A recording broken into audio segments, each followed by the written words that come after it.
What are they filming? Are they having it at the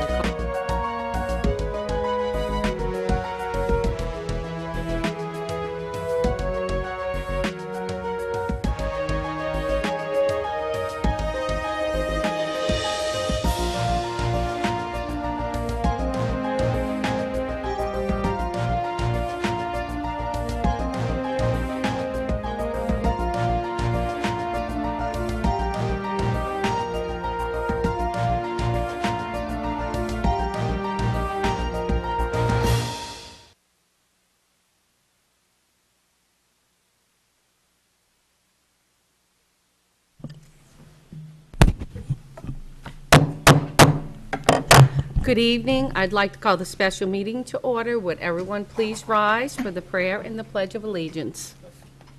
Dear Heavenly Father, we come to you this evening as the holiday approaches, mindful of the reason for the season.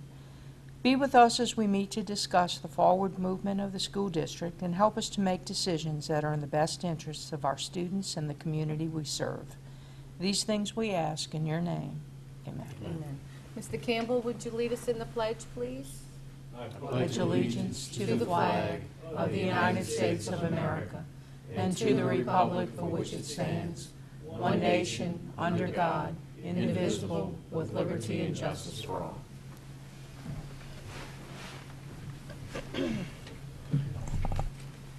Roll call, please, Ms. Voce. Mrs. Acevedo is not with us. Mr. Campbell. Here. Dr. Kraft and Mr. Egan are not here. Mr. Gaines. Here. Mr. England. Mrs. Dysart. Here. Mrs. Lemoyne. Here. Dr. Lewis is not with us. Mr. Long. Here. And Mr. Warner. Here. Thank you, Ms. Voce. The one and only item on our special meeting agenda tonight are the superintendent's superintendent's evaluation, excuse me. And with that, we are required every year to perform an evaluation on our superintendent and then send that evaluation on to the state. So with that agenda item, is there a motion to go into executive session? I'll move to go into executive session for the evaluation of the superintendent. Okay, there's a motion by Mr. Long and there's a second by Mr. Warner.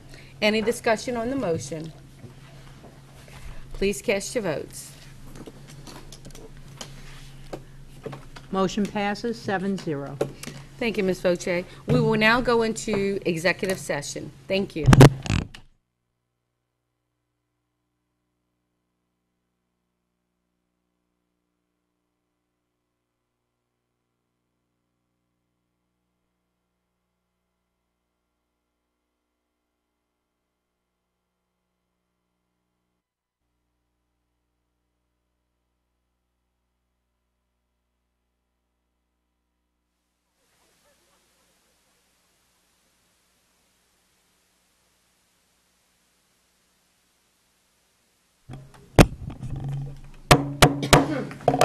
Okay. Is there a motion to go back in open session? The motion by Ms. Second. Motion by Mr. Warner, seconded by Mr. England. Any discussion? Please cast your votes to go into open session. Motion passes 9-0. Thank you, Ms. Voce. Okay, we were in executive session in order to complete the superintendent's evaluation, and it is our pleasure to say that the evaluation went very well. Ms. Voce continues to be an excellent, exemplary leader, and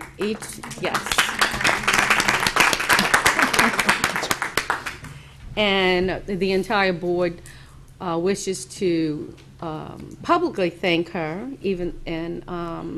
and just say that we appreciate all of your hard work leading the administration, our teachers, the support personnel, the entire school system, and we do appreciate your dedication, professionalism, and just your tireless energy. So we thank you, and the evaluation was excellent, and we will send a copy to the state as required by law, and so that would suffice for the law that we need to abide by. Anyone want to add anything or say anything at this time? Ms. Foche, thank you. Okay, and now I just want to thank everyone. It's more than a pleasure. It's it's been quite a journey working here throughout my entire career. I do appreciate everything each and every member of this board does in leading this district forward. I think we make an excellent team, and I am very thankful for the administrative group that I have working with me here in the central office, as well as our school-based administrators and our teachers and our support people, because it takes each and every one of us to make this wonderful, excellent school system for the children of St. Bernard Parish. So I want to thank you each personally, and I wouldn't be anywhere else in my 47 years here in education. So thank you.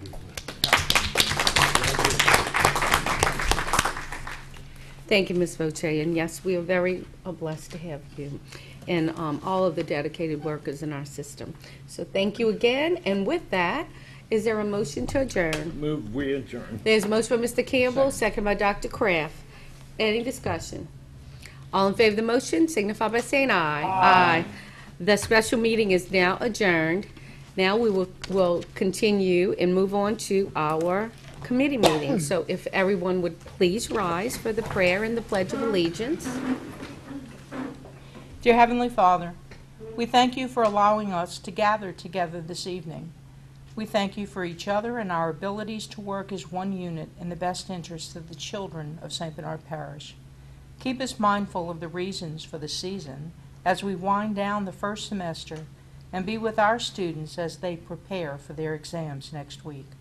These things we ask in your name. Amen. Amen. Mr. Gaines, would you lead us in the pledge, please? I pledge allegiance to the flag of the United States of America and to the republic for which it stands, one nation, under God, indivisible, with liberty and justice for all.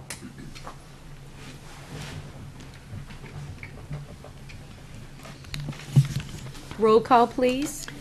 Mrs. Acevedo is not with us. Mr. Campbell. Here. Dr. Kraft. Mr. Egan is not here. Mr. Gaines. Here. Mr. England. Mrs. Dysart. Here. Mrs. Lemoyne. Here. Dr. Lewis. Here. Mr. Long. Here. Mr. Warner. Here. Thank you, Ms. Voce. First item on the agenda, or Super News, and with us tonight we have Miss Alex Schneider. Good evening. We have some incredibly exciting super news for tonight. Recently, the best of our teachers competed in the district level Teacher of the Year competition. These excellent and exceptional classroom teachers demonstrated both leadership and exquisite classroom instruction. Of the 12 teachers who competed, 3 teachers were named district-wide Teacher of the Year. I'm excited to announce for elementary, Ricky Noto of Chalmette Elementary. For middle school, Jennifer Maldonado of Andrew Jackson Middle. And from Chalmette High School, Melanie Soro. District-wide, yes. Yep.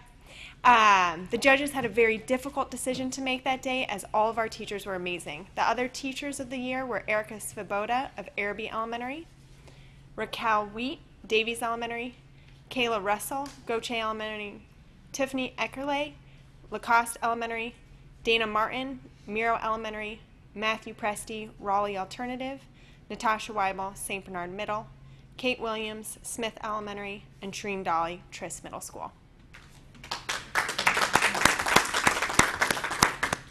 Our district-wide winners will compete in January at the state regional level, and then the state competition takes place all through the spring. So tonight, we have a special edition of Super News where we highlight and celebrate these amazing educators. And now, from the desk of the superintendent's office, it's time for Super News. And on this special edition of Super News, we'll get to meet some of our super teachers, the Dynamic Dozen, our Teachers of the Year. Let's meet them now. In my classroom, I go by the golden rule, treat other people how you want to be treated, and that is for myself as well. And I really want students to just be kind to each other and learn how to play fairly. as well as just really having awesome sportsmanship and encouraging each other even when they fail, allowing other students to make mistakes, and just really encouraging them and cheering for them that they're building each other up.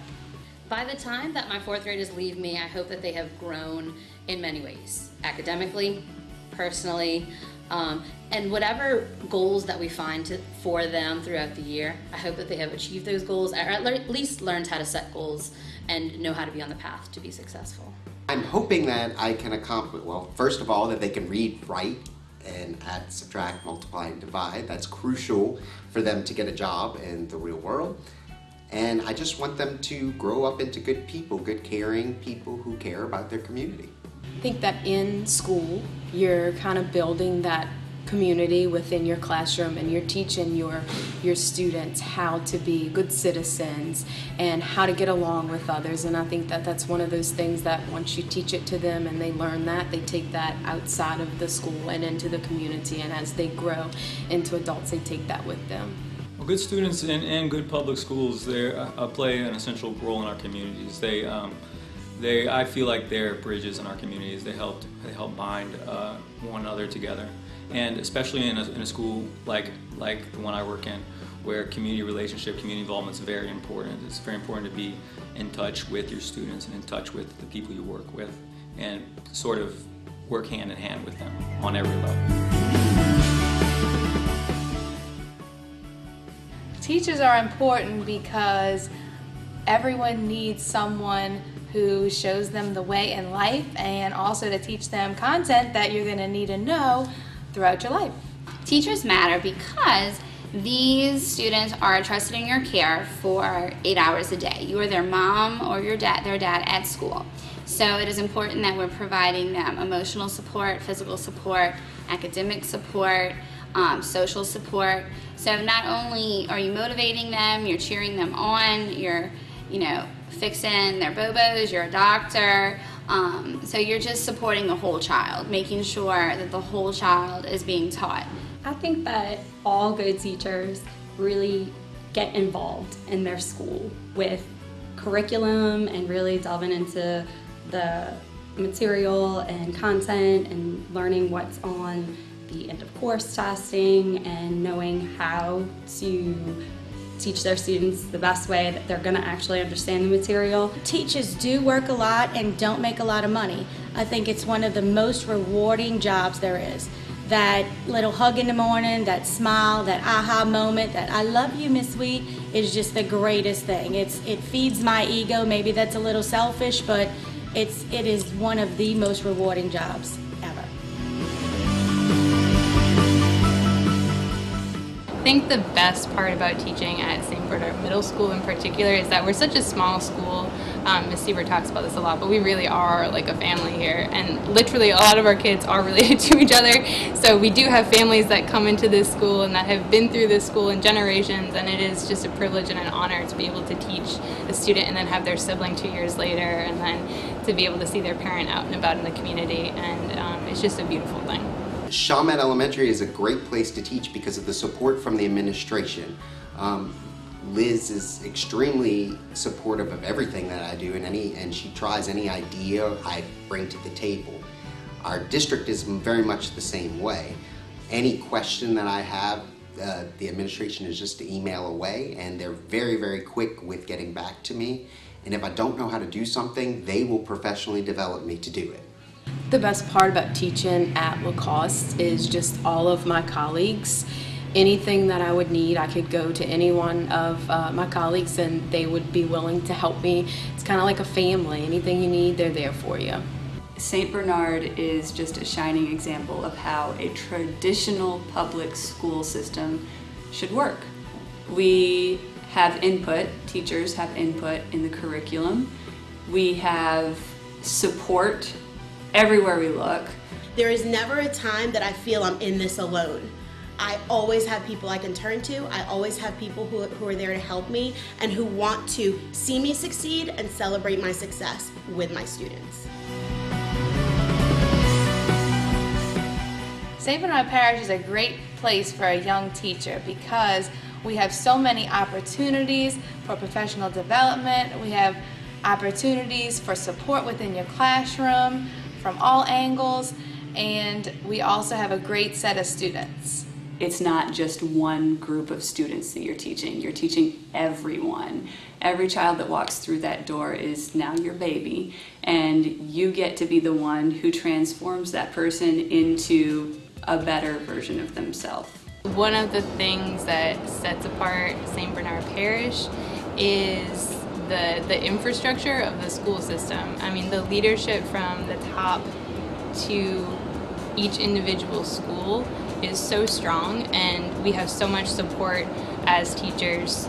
And I think that that's something that is not always the case at smaller independent schools or charter schools, but that strong basis of leadership and support is very much here in the parish. And that, I know for me as a relatively new teacher, that has been tremendously helpful. So some advice I would give to a first-year teacher would be to not give up.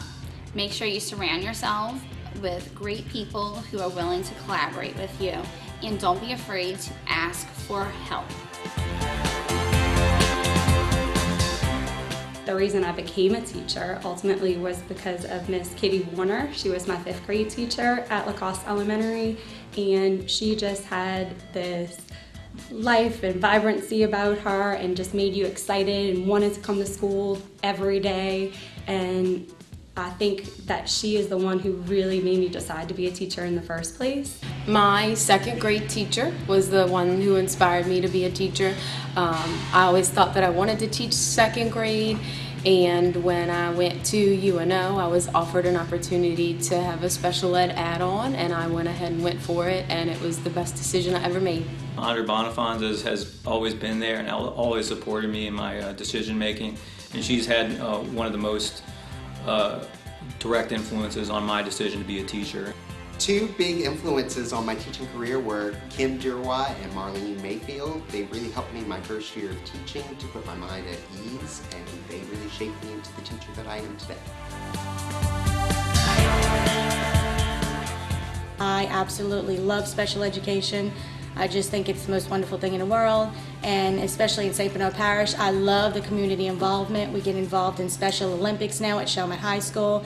It's just awesome. I'm kind of the go-to fun activity person, and I think it's great because when I was growing up, those are the things that made me love coming to school. And it also feels really great to be rewarded for doing what you're supposed to do every day. Come to school, learn, be positive, and this is going to be a really great fun environment for everybody. There are definitely teaching positions all over the world, but St. Bernard is very special to me because of the people that live here. I think that this is such a great community. I think they love to celebrate everything, which I think is fantastic. I think things should be celebrated and that life shouldn't be taken too seriously, but just to enjoy and love other people around you. We have such a diverse group of students. It's an adventure and a challenge every day. And why teach if it's not a challenge? Why do anything if it's not a challenge? So I think it's a wonderful place to be, to get to know lots of different kinds of people, lots of different kinds of students, people in the community. And growing up here, it's just nice to be back home. Congratulations to our 12 outstanding Teachers of the Year, and special congratulations to Alicia Capstick, a teacher at Trist Middle School, who was recently named as the Louisiana Science Teacher Association Outstanding Middle School Teacher of the Year. What a great honor. Congratulations. Well, that'll do it for this edition of Super News, and we'll see you next time where we always let the Super News roll.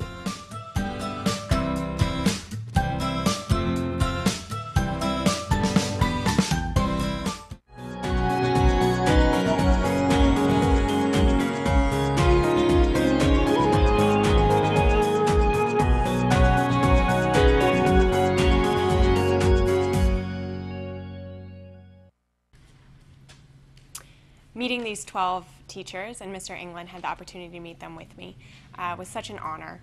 And you know, as someone who is at central office and sometimes can be in the schools, it was just such a privilege to have one-on-one interactions with these teachers.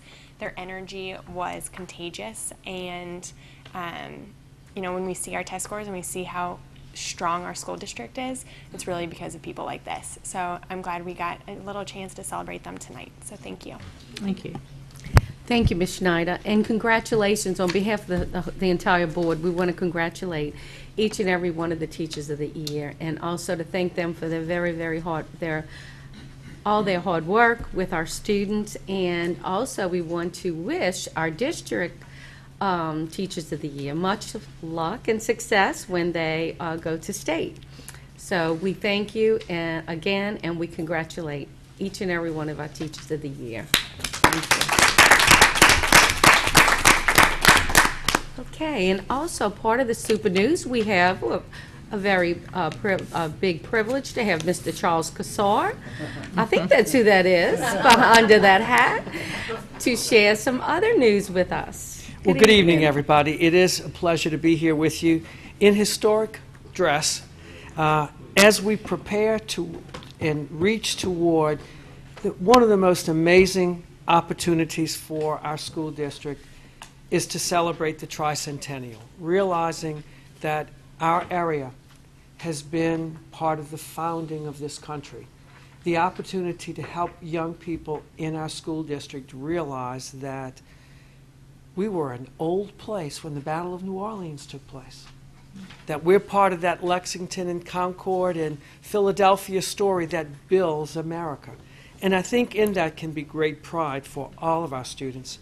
And in preparation of that, Mr. Jimmy Dellery, who has been very visionary with wanting to bring the best of what we have beyond our community and to our community, he has been working relentlessly with the restaurants in the French Quarter, and tomorrow evening we are going to do a first-time tour in historic dress of the CHS Voices Chorus, the chorale specifically. There'll be about 17 students, all in historic clothing, that will travel from one Brennan's restaurant to the next, and will bring a message of, I think, excellent music, bringing our kids into environments that they would seldomly see and be seen in environments that our public school kids would very seldomly be seen. And I can assure you they'll be very well polished for tomorrow evening.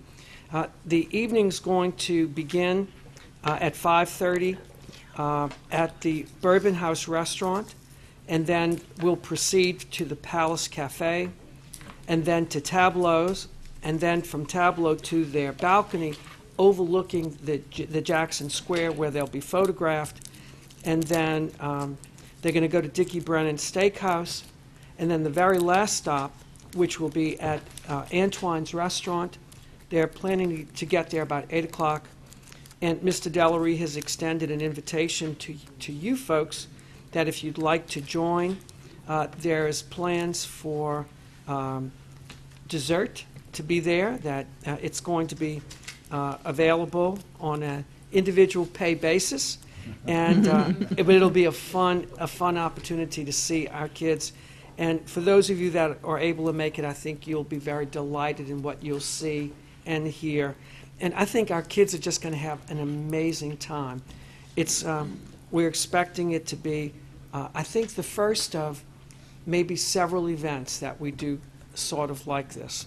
We're hoping that next year that potentially we can fill some of these restaurants with St. Bernardians to see our kids and to make this a real fun evening of our community being seen more than shrimp boots and so on, if you understand what I'm saying with that. So we're very excited about that, ladies and gentlemen, as we develop our culture and celebrate the riches of who we are in our community. So if you're able to be there, we'd love to have you guys. Thank you, Ms. Voce and Ms. Dysart, and all of you guys. And Merry Christmas to all of you. Thank you, Mr. Kassar. You do a wonderful job with our students and bringing culture and recreation and all the extracurricular activities for our students, and we do appreciate it. And we also appreciate Mr. Dellery for working with you to get this together. The phone calls he has made, it's exhausting. Wonderful. And it is exhausting, really. What a great opportunity for our students and to showcase our students in the city. And also, we know that they will definitely represent St. Bernard Parish public school system in an extraordinary way. And we look forward to hopefully seeing them tomorrow night, We'd love to and see you all. and in the future, hopefully in some other events. So we thank you for all that you do, and we thank Mr. Dellery for contributing and helping to make this a reality. So thank you so much, Ms. Voce. And just very briefly, while you're up there, I think it's a great opportunity for our kids, and I think they're going to be very impressive as they stroll through these restaurants in song. But I do want to also mention that last week, the Christmas show at the high school was just extraordinary with all of the different performing groups. The band did an amazing job, and the last number, the Trans-Siberian, whatever you call that thing. Right, the Trans-Siberian Orchestra Celebration. It was better than the Phenomenal. original. You What know, our kids did. It really was. was. And then, of course, the Showmet Voices did a magnificent performance, highlighting Anastasia and a few other things, and the Charmers, the dance team, and then some of the individual musicians and vocalists. So it was a really wonderful, wonderful night. If anyone was able to make it, it was outstanding.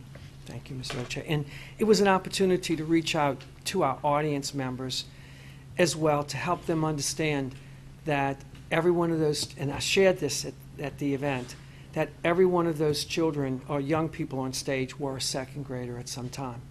And it's all about building and developing the talents that are within our students in all aspects, athletically, academically, and artistically. And as we do that as a district, there will be a great legacy that our community will be able to share within and beyond. So it's a privilege to try to make it fun for all of us as we do it. So thank you guys so very much. Thank you again, Mr. Casora. Okay, next item is an education item. Mr. Gaines. So the next item on the agenda is the FAFSA graduation requirements. I see Ms. Lametta. Yes, good showing evening. up. Good evening. Tonight I'm going to share some information with you regarding the FAFSA graduation requirement. And basically FAFSA stands for, as you see on the top right side of your handout, a free application for federal student aid. To give you some background information, you know, one of the most prominent barriers to students accessing post-secondary education and or training is cost. Too few families can afford to fund, a 2-year, a 4-year, or any technical training. So, without some kind of assistance. So, as we looked at it across Louisiana, the state realized that there were several opportunities for students to apply for aid, and the students were not taking advantage of those opportunities. So, we basically have the FAFSA form, which is something that students have to complete annually as they go through their post-secondary education. So graduating seniors would complete it, and then each year of their post-secondary training or education, they would complete that form to see if they're eligible for Pell Grants, work study, in addition to funding and or aid, okay? And as you know, students have the possibility of TOPS, for some state funding. But again, like we talked about earlier, the students in Louisiana, typically a very low percentage, were actually applying for this aid, and many students who could qualify it, okay? So what the state did, back in December of 2015, Bessie passed some policy that basically is now requiring, it's a graduation requirement for students to complete this FAFSA form, okay? And the policy starts this school year, the 2017-18 school year, and begins with this graduating class of 2018. So what we're doing in St. Bernard to help our students access this form is in September, Showmet High School had a student meeting and talked to all the seniors about this requirement. In addition, in October, they had a family night where the parents could come. They had a PowerPoint that walked them through how to fill the form out, in addition to computers set up where the parents could sit at the computer and fill the form out with school-level personnel walking around assisting the parents, and that was pretty successful. We're going to have another parent night like this following the Christmas holidays, and the parents can look for the date on the school website and the district website. And we've seen some good participation so far from the students and some good interest. And I talked to a few students who said they really feel like this can be their chance to access some post-secondary training and education. And they just really didn't understand, in addition to scholarships, there are other types of aid. So we're hoping this opens the door for our students here in St. Bernard. Thank you, Ms. Lametta. Any questions? Yes, Ms. Dunn. Thank you, Mr. Gaines. Thank you, Ms. Lametta. I think it's wonderful that our high school is going to help the students and the parents fill out this form. It's a pretty exhaustive form, and it's very detailed, and it is a federal form, and I'm sure, you know, whatever you put down, you want it to be correct. So I'm so glad that we're going to assist the parents and the students in completing the form, and I'm glad Bessie made that a requirement because, you know, if our students are eligible for certain grants or scholarships, you know, we want them to get everything possible. So this will definitely, I think, help the individual students receive whatever, you know, eligible grants there are out there and scholarships. So I think it's a great thing that the Bessie Board mandated.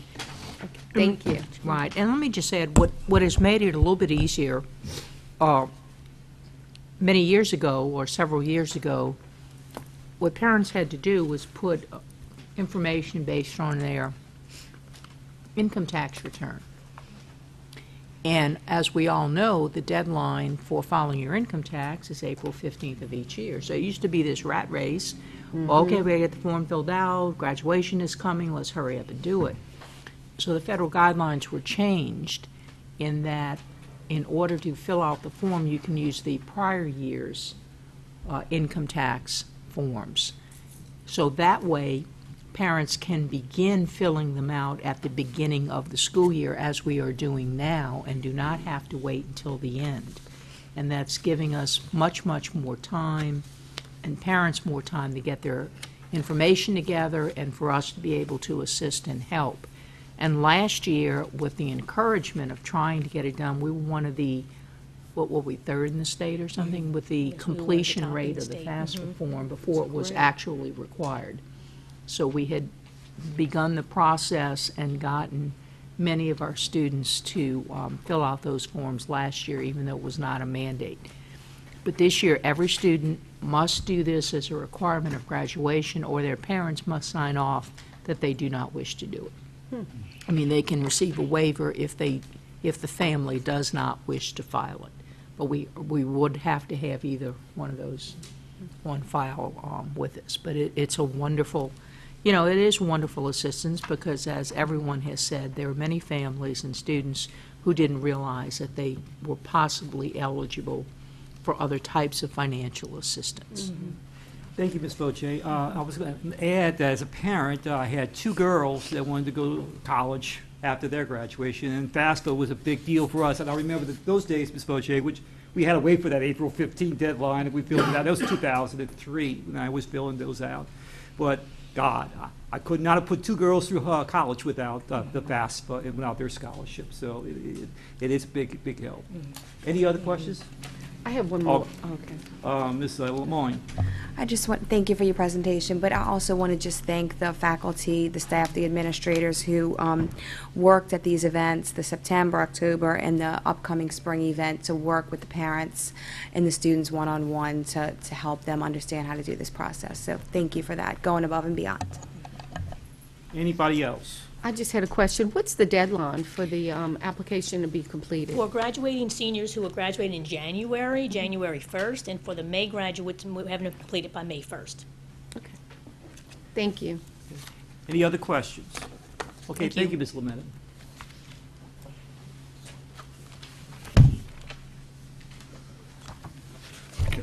We'll move on to item number 6, the administration request to advertise for Lord's food service equipment bids for the period of March 1st, 2018 through December 31st, 2018. We have Ms. Bloom with us this afternoon. Welcome. Good evening. We're asking for permission to advertise for large equipment food service bids from March 1st until December 31st of this year. Okay. Okay, motion by Dr. Lewis, second by Ms. Lemoyne. Any questions from board members? This is a yearly thing that we're doing. Yes, right, yes. so- In the event that we find we would like to replace some equipment. Right. Okay, fine. No other questions? Please cast your vote. Motion passes 9-0. Thank you, Ms. Bloom.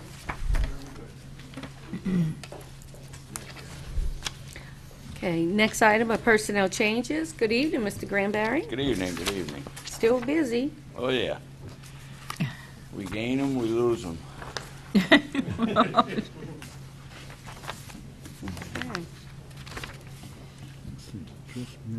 elementary teacher. Are there any questions at this time Elementary. about personnel They're coded changes? that They're way. coded? K-8 teachers are Correct. coded. Okay. Yeah. Okay. I don't think there are any questions, but thank you, Mr. Granberry. We do appreciate it. Do a good job, Thanks. Mr. Granberry. Great job. Okay, next item is an executive item. Dr. Kraft. All right, item 8 on the agenda, and also item 8 numbered in your folder is the calendar options, and it was voted on by the teachers and school personnel. So I believe option 1 has it. Oh, this looks good. This color, fantastic. I like that. It doesn't leave anything to the imagination. Thank you, Sure. Ms. Lametta. Well, I tell you, Dr. Kraft, we've been joking with everyone. I'm glad you brought that up. Since Ms. Lametta has taken it over from Ms. Larson, who took it over from me, over the years, Ms. Larson and our forms did not look anything like this. Ms. Lametta, with her technology background, has produced some outstanding color-coded calendars and forms. Well, I did receive a great deal of technology training from the St. Bernard Parish School Board, so thank you for the training. It's paying off. So it's paid off. Yes. Yeah. So as Dr. Pratt said, I'd like to first commend Mr. Bradley and the group he got together for the calendar committee. I've told him a couple of times that, you know, I've been in the school system close to 30 years now, and the committee he brought together and the work we were able to do on it, it was phenomenal. Everyone had great input from the different perspectives and the different areas from which they worked, and it was just such a collaborative effort. It was just a fantastic meeting, and we came up with some options, and what I have for you here in your handouts, just so you know, I have the printed version here on your first 2 pages, and I'm going to go through each option with you, as Dr. Kraft said, on the calendar, on the colored calendar, because I can explain them a little better there.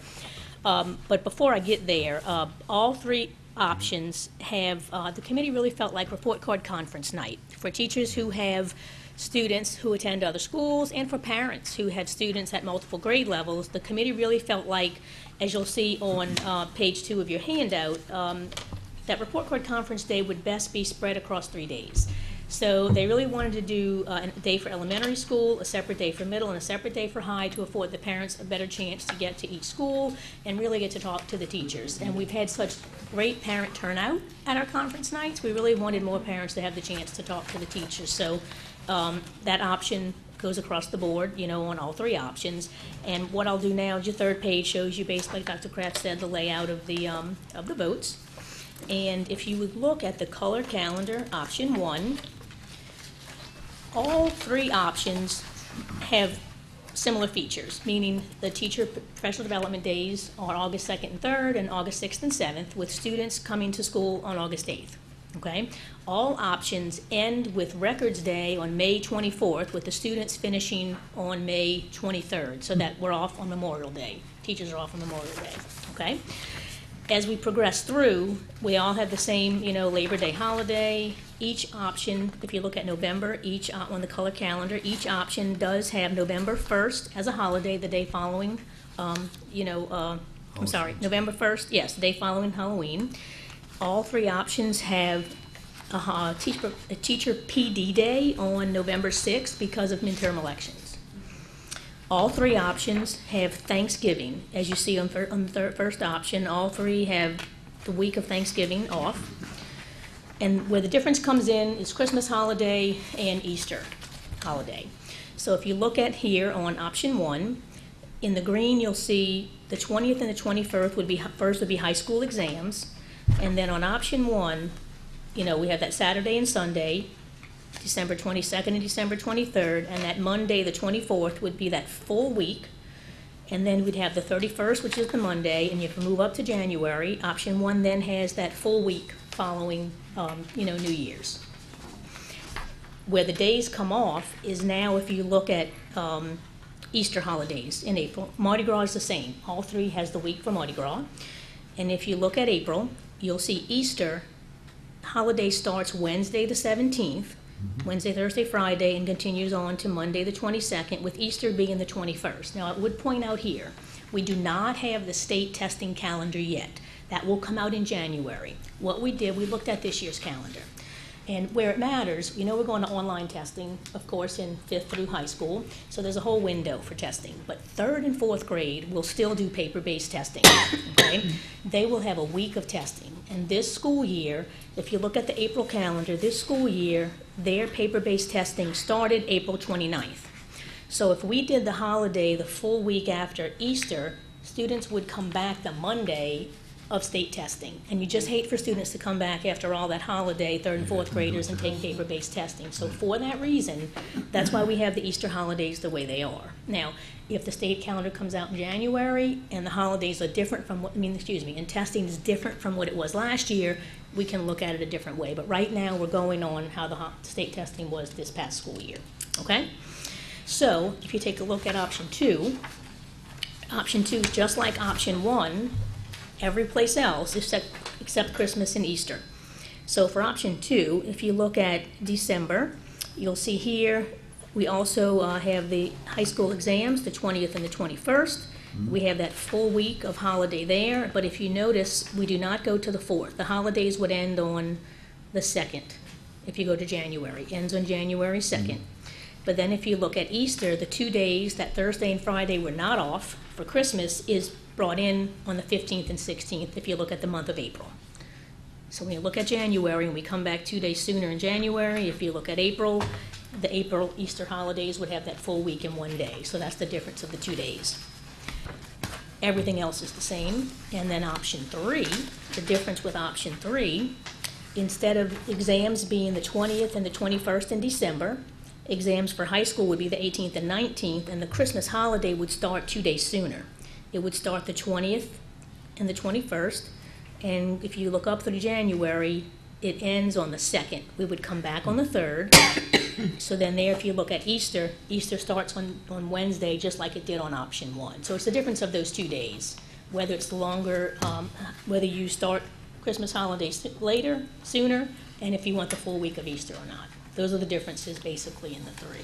And option 1, as Dr. Kraft said, was the option that the employees voted. Thank you, Ms. Lametta. This is about the earliest I've seen the calendar in a long time that we got out on the 23rd of school, 24 for the teachers, 23rd for the students, right? So again, for the teachers there, especially if they're taking graduate courses and furthering their education, master's degree or doctorate degree, this is good because they'll have a chance to register for college, because college is starting earlier and earlier now rather than wait until June. They'll start at the end of May. So I think this is a great deal of work went into this, and that typifies what we see here on these few pages. And thank you, Ms. Lametta, for the technology involved in simplifying for us and leaving nothing to the imagination. Thank you very much. We appreciate that. To me, visual pictures and color help me understand things. So. Yeah. A picture is worth 1,000 words, the old Chinese proverb, right? Yeah, and especially if it's in color, it makes it 2,000.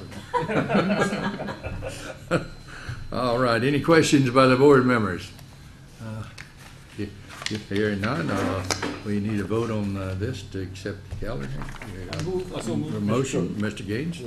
Mr. Warner? I was just going to make a second. Okay, you're a second, okay. Any word before we call for the vote? Hearing none, vote aye if you're in favor, vote nay if you're not in favor. Vote your machines first, though. That's a yea and nay. Motion passes 9-0. Thank you. I'm used to the deal in the LSBA. We don't have to call for the voice vote. So thank you much, Ms. Lametta. Appreciate it. Okay, going on to item 8, discussion of homestead exemption, audit, and all of Seminole properties being contracted by Parish government. Mr. David? Yes, Mr. David Fernandez. Our man of renown, we appreciate you. Tell you that up Appreciate you as front. well, Dr. Crash. In your package, you have a copy of a presentation that was made to parish government, and that I also got to attend the other day, regarding something that parish government and the assessor's office are looking into and will be doing. It's by a company called Assessure, which is a company that does research and for different entities, and one of the things they do is they offer, or they have written a program which goes through and audits homestead exemptions in different parishes. So they are approaching all the parishes, and parish government has been talking with them. They've done it in several parishes in the state of Louisiana, and what they're proposing to do is going through the tax rolls and pretty much auditing all the homestead exemptions in the parish to determine if any are ineligible. Not only homestead exemptions, but exemptions for people 65 and over. And what they intend to do is go in, take our tax rolls, run it through their software, their proprietary software, and see if it identifies any areas of concern in our tax rolls. And basically what the program does, or what their software does, is it goes through, it takes our tax rolls, it searches through other tax rolls in other parishes, other states, to see if it can identify people that have homestead exemptions in different municipalities, different parishes, different states, people that might have homestead exemptions here, but evidence shows that they might not necessarily live here, people that are not appropriately getting, or should not be getting the freeze of their assessments for being over age 65 in the state of Louisiana. And they did a test, and the information is in your presentations. They took 300 random taxpayers that claim a homestead exemption, and they ran it through their software, and they were able to identify possible 29 taxpayers who may either be getting a homestead exemption that they might not be eligible for, or that they might only be partially eligible for. And if they project that out to our entire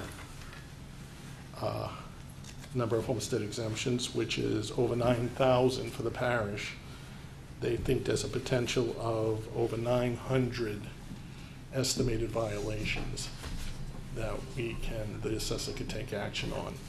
And basically what they would do is they would take all the homestead exemptions that run through their program, identify these potential areas.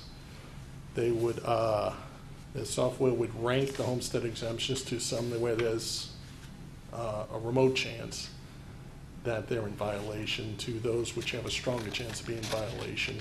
It will identify the top 20% of those. They'll rank them in order from highest likelihood to lowest. Identify the top 20%. They would do their further research by calling other municipalities, looking at their records, seeing if they can identify instances where people seem to have duplicate homestead exemptions. Then they would give that list to our assessor. Our assessor would do her research, and her staff would do their research, and they would determine which of the ones on those lists they want to pursue. There might be good reasons for some of the people, and they're really not in violation at all, and there'd be others that they might want to look into.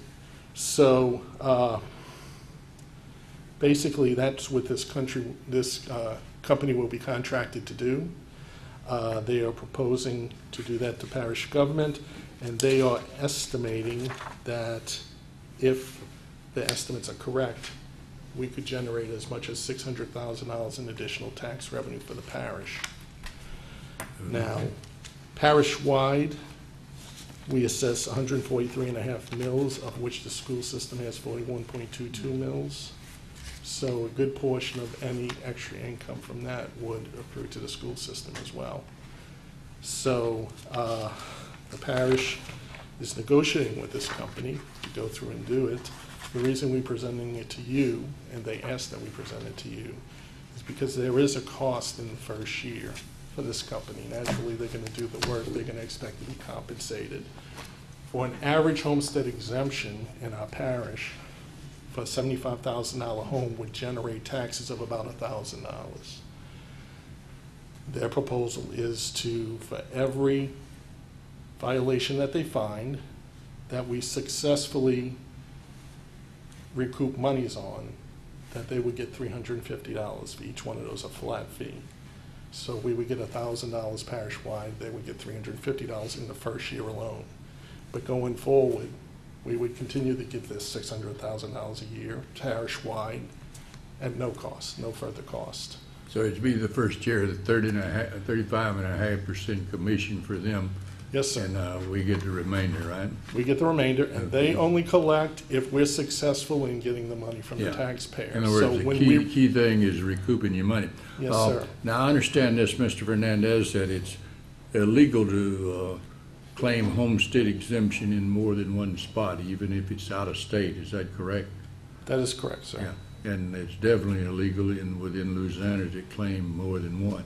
I know I'd heard someone talking years ago that he claimed one house and his wife claimed another that were in different parishes.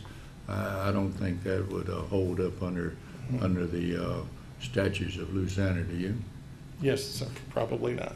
Probably not. And there are also instances where, like, for instance, the 65 and over exemption, that applies to those people that meet that criteria, but Yeah, sometimes you got to there'll meet be the a criteria. person. I think it's an income Right. criteria on 65. It's an and income over. criteria and it's an age criteria, but sometimes, like for instance, a homeowner will pass away and the house will be inherited by their children who don't meet the Don't live criteria. there. However, Mhm. if the assessor isn't informed of this, they Right. continue to get the They still get the exemption. homestead exemption. So that's why it'll That will show up under the Yes, sir. computerized system that assure, Right.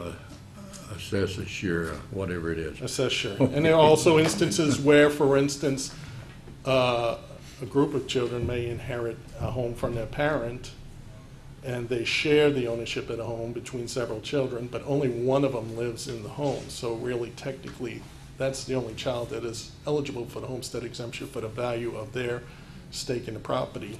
All of the rest of the children technically are supposed to pay their Yeah. taxes because You they do divide not it get a up. homestead exemption because they do not live in the home. That's right. So these are the things that to look for. It looks to generate, they've already done it in several of the parishes. They have some testimonials in here from several large parishes. Lafayette Parish was able to recoup over $2 million through this process. They went back several years, 3 years, I believe. St. Tammany got $1.5 million by going back 1 year. They have the ability to identify that, but I think the intention of our assessor. Legally, how long can you go back for? I believe you can go back 3 years. 3 years in the statute of limitations? Yes, but I think the parish's intention is just to go prospectively, starting with 2018, and not go back. Yeah, not go back, go forward. Right, Yeah. yes. That But, sounds reasonable to me. I mean, if we can generate the money, more money for the students, and that's what it's all about. Yes, sir. Student benefit theory. All right. Mr. Gaines. Just a clarification, it does not include the upward reassessment of senior greater than 65 freeze removals. Can you explain? I'm sorry? The greater than 65 freeze removals? Yes. Can you explain what that freeze is about? The freeze is, there's a provision in state law that says if you're of age 65 and over and you meet certain income requirements, the value of your home will be frozen at $75,000, which means your entire value of your home, assessed value of your home, will fall under the homestead exemption and you won't have to pay any taxes on it. However, it's only those people that meet that criteria are eligible. If you're a child that inherits the home, or if you purchase the home from the 65 or older person, the home is no longer eligible for that exemption. However, sometimes if the assessor isn't notified and doesn't know that home has been inherited by people, and it's not on their records, they continue to have it on their records as exempt for those purposes. Until they are able to identify those circumstances, those people might continue, and it might be unbeknownst to them. I mean, they might not know the rules. But this is able to identify those circumstances where they can go to those people. And what they'll do is they'll identify, the assessor will determine which people they want to pursue or which homes they want to pursue these actions on. They'll be sent a letter at which they'll have an opportunity to respond and plead their case, if such. And going forward, they would have the adjusted value of their home reflected in future tax assessments. Thank you, Mr. Fernandez. You're welcome. Anyone else?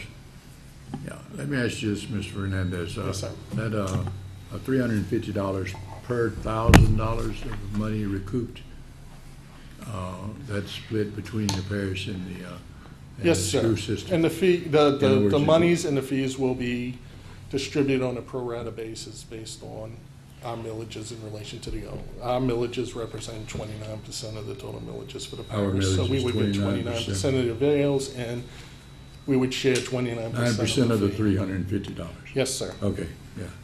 I like that better. Yes, Ms. Dyson. Mr. Fernandez, will the assessor's office sign a contract with this company, or are they asking us to sign anything? Parish What is the government is going request? to sign the contract with the company. They just want us to be aware that they intend to do this, and they're asking that we participate in covering the costs. So Since we we will participate, be wouldn't we sharing have the to- benefit of, Wouldn't we also have to proceeds. sign in Proceeds, and yes, be sir. party to this? That's what I'm asking, Yeah. if, technically, parish government's going to be the one that signs, and they'll be the ones that'll pay the company. They'll ask And us we'll to reimburse them. We're gonna Yes, sir. As long So as the we get. contract won't be between us and the company, it'll be between parish government and the company, and we'll reimburse the parish government. Yeah, for and our our share. relationship will be parish government and school board. Yes, sir. And we will pay only 29% of our pro rata share. Correct. Okay. For anything that's collected. Yeah. As I And said collect- before, if they're Yeah. unable to It's gotta get the be monies, we don't. money in hand, right? Not- Yes, sir. Not Correct. a projection. All right. and just to clarify, it's just for the first year of For collecting? the first year. Afterwards, any monies go directly to the entities, the taxing entities of the parish, and they don't get any further. Now, if we continue to contract with them, or the parish company continues to contract us for the future, if they're able to identify and generate additional funds, it'll be the same thing. Or if we wish to contract them to investigate homestead exemptions before they're granted. For people that are applying for homestead exemptions, they might do that. If it generates additional money for the parish, then they will be eligible for a fee or entitled to a fee. Mr. Warner. Thank you. Thank you, Dr. Kraft. Just a point of information, I think the income requirement per household is $75,000, and it's or below to freeze your homestead exemption. The Yeah, income it requirement per- increases each year. They make a correction there in standard or cost of living basis, right? And your assessment's frozen, but if the millage is increased, your taxes can increase also, just so you know. Right. Point of information. The assessment amount? The assessed If value the of millage is like property. if somebody passes a property tax millage, your millage is Yeah, going to you have to pay increase. the but your additional assessment- millage. What your house is valued at, the assessment on that stays the same, but if the millage goes up, then your taxes The can go up. assessment stays the same. Yeah. Yeah. Mr. Thank you, Dr. Kraft. Yeah. Thank you for that information, Mr. Warner. Thank you, Dr. Kraft. How many years can I go back again, David? Technically, I believe the standard is 3 years. 3 years. Yes, sir. But the parish government's only wanting to go for the. Well, parish the three current year, or entities. the year before, and then go forward. Yes, they're looking at starting next year. Okay, and then They'll be going- doing the process in this coming year. And anybody that's identified, if they're disqualified and they lose the homestead exemption, it'll go into effect Okay. in tax year On the tax rolls, 2018. Thank you. Yeah. Thank. So after the first year of collecting that money, then that $1,000, we'll get 71%. We will get 29% of the total that's collected. Oh, 29. I thought Which that is- was, I thought that was our commission. No, sir. We get 100% of our share of the taxes. We'll get it. And that's not 71%? No, sir. Do we need a motion on this, It's a Dr. matter. Kraft? or- We need a motion, I guess, to enter into a relationship with the parish government, not with the company itself. Or you want to hold off on that?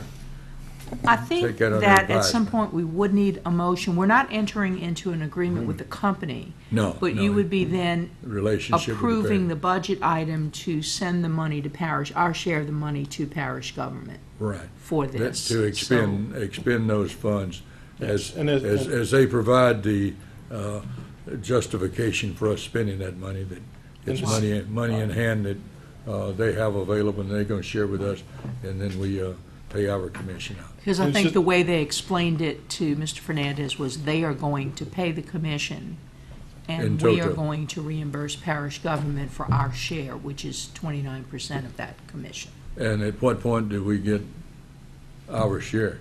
We get our share when the taxes On the are tax roll. collected Okay.